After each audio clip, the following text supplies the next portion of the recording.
using your username and password, then you will say like, like my details will be put into the system, and the system will process, that is where the coding works, okay? The system will actually to process this kind of data and get you to the account, okay? You will be able to access to, okay? So that is the data flow diagram you need to consider, okay? So how the data actually flows through the whole process of the journey.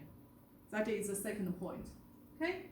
So after you have kind of figure out this business process, then you go into your third step, which is individual screen design. Okay, so how do you want that to look like for each screen?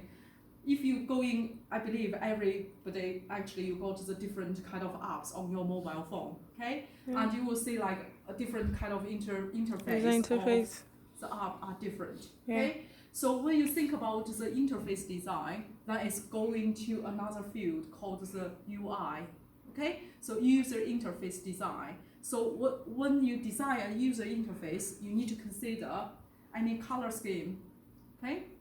And if you are designing an app for the Salford University, then it need to be red, white, okay? Because that is the color of the University of Salford. And also you might want to think about put the logo of the University of Salford on some kind of screen to let people realize that is the University of Salford app, okay? And also in the UI design, you also need to consider like where will be like a good place to put the button, okay? And when user actually trying to input something, is that better to have a text input or drop down list, okay? It's lots of things. It's a very, very big kind of area for UI design, but it's all things you need to consider, okay? And when you get that kind of individual user interface, and you already got your different kind of stakeholders you need to consider for the different user journey, and you also got your business logic design, which is a business process, then you need to put all of them together in one big picture, okay? And that is called the wireframe. Does that make sense? Yeah. So basically, the app wireframe is your starting point for design an app or develop an app without think any kind of technology side, okay? And of course, when you get that wireframing in the real project, you need to show that to your client, okay? To say, is that what you want, okay? And is that covered all kind of your stakeholders, okay? Do you think the user journey, like the functions, all included? Okay? And is there any kind of data I collected through the app is correct? Okay? So have I missed anything? Okay? And also in the wireframe, you also need to consider one thing we call that unhappy scenario. So what do you think an unhappy scenario is when you're using an app? What make you kind of crazy, you don't like it when you're using an app? Accessibility. Sorry? Accessibility. Accessibility. Okay, so when you cannot access to the app, okay? User-friendly. User-friendly, okay, that all kind of another field is called the UX design, which is a user experience, okay?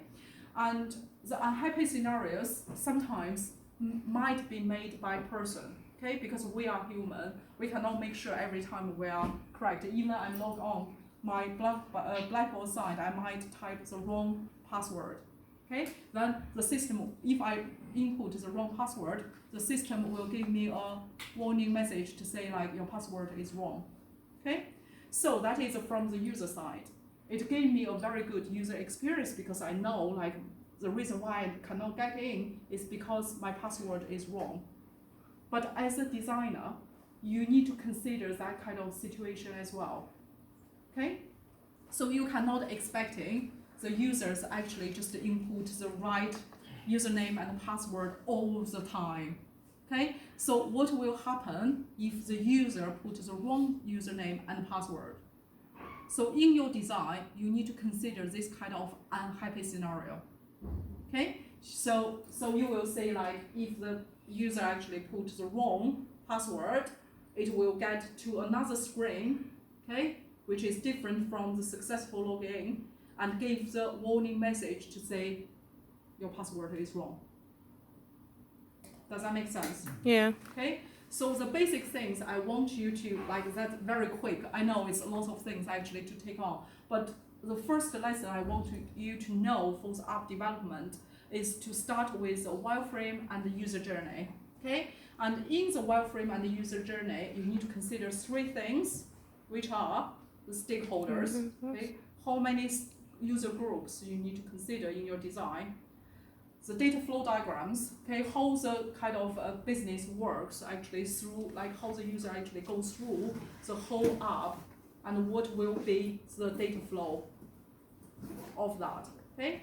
And the third is the UI design, the individual screen design, okay? And of course, in your wireframe, you need to link all these three things together, okay?